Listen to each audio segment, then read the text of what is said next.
Bismillah ve salatu ve selamu ala Resulillah ve ala alihi ve sahbihi ve men vala. İmam Buxari rahmetullahi aleyhinin Sahih Buxari namlı kitabıda biz namaz hakkı, namaz toğırlıq mazmunlarını okuvatkan. Tüngenki okugan dersimizde namaz sıra keçisi, Meyraç keçisi qandaq farz kılıngan degan mazmunni okugan.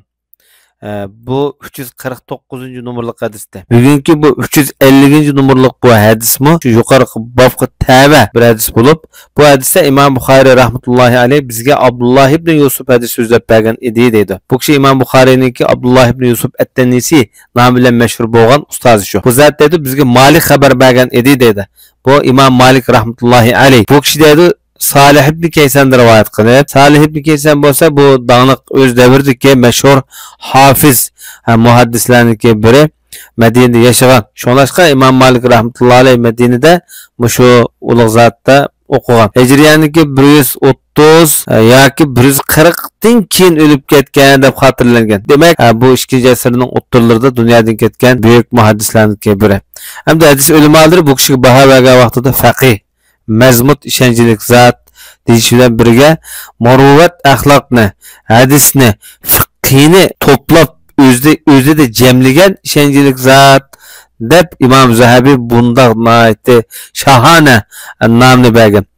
Bundan boshqa bu kishi to'g'riliq nurg'un ulamolar bu kishiga yaxshi baholarni bergan bo'lib, jumladan bu adam hijozlik tabiinlar ichidagi noiti ishonchlik zot degandek nomlarni bu kishiga baxshandi qilgan. Undan boshqa Ibn Habban rahmetullahi alayh Siqat ishonchliklar nomli kitobida bu kishini Madinaning faqihisi bo'lib, hadis va fiqhini o'ziga jamlagan, muruvvat axloq bobida noiti yutuq odam degandek nomlarni bergan.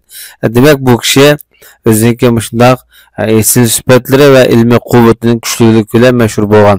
Bu kishi nurg'un kishilarda o'qigan bo'lib, jumladan Urvat ibn Zubayr, Nafi, Sulaymon ibn Yasar qatorliq o'z davridagi donglik tabiin muhaddislar o'qigan. Hatto Muhammad ibn Muslim Shahab az-Zuhri bu kishiniki ustoz bo'ldi. Endi bu kishiniki shogirdlari noiti sarxil, masalan hozirgi Malik ibn Anas, Sufyan ibn Uyayna qatorliq kattalar bu odamniki shogird bo'ldi. Ondan boshqa Muhammad ibn Ishaq degan donglik tarixchimi bu odamniki shogird bo'lgan. Bu adamdaki şu ilmi cihetdeki töhfeleri nayeti zor bulup, Sahih Buxari'nin özüde 82 tane hadisi rivayet kılıngan. Sahih Müslim'de 45, Sünen Nesai'de 32, Ebu Davud'da 12, Tirmizi'de 8, İmam Malik'nin Muvatta namlı kitabında 3 hadisi zikir kılıngan. Demek bu kişininki namıda rivayet kılıngan. Bu kişininki bu cihette ilmi cihetteki koşkan töhfelerimi şundak yukarı dep ölçeşke muayyenleştirişke buludu. Bu zaten Urvat ibn Zubayr'de rivayet kılıvatıdı. Urvat ibn Zubayr tabi'in Ayşe hanımızdaki Ayşe'nin balası. Bu kişi amması Ayşe hanımızda rivayet kılgan bulup, Ummul Mu'minin Ayşe hanımız şundaktaydı. Allah subhanahu ve teala namazını farz kılgan vaqtida şirket ve şirketin farz kılgan.